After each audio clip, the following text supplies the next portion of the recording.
Je préfère être seule que mal accompagnée. On a tous entendu cette phrase, mais très peu sont réellement capables de l'appliquer. C'est-à-dire de choisir, de préférer rester seule que d'être mal entourée. Et je parle aussi bien amicalement, de relations amoureuses, même au niveau familial, au niveau professionnel. Très peu de personnes comprennent réellement ce que veut dire « je préfère être seule que mal accompagnée ». Je dis ça parce que j'ai fait cette expérience. J'ai fait ce choix de la solitude.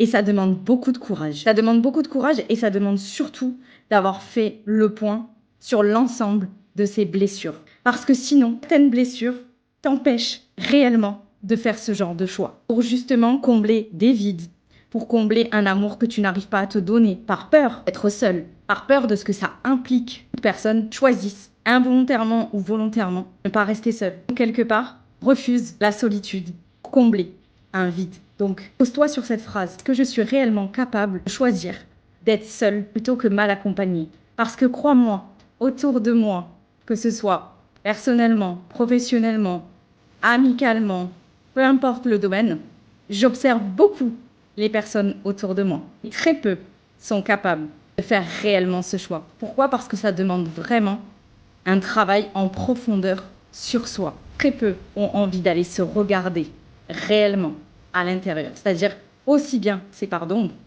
que ses parts de lumière. Pourtant, c'est le meilleur moyen de se connaître vraiment. Dis-moi si c'est quelque chose que tu as déjà fait. Dis-moi si tu as déjà travaillé sur toi, si tu as déjà pratiqué l'introspection, si tu as déjà travaillé sur tes blessures émotionnelles. Qu'au contraire, tu les fuis comme la plupart des gens.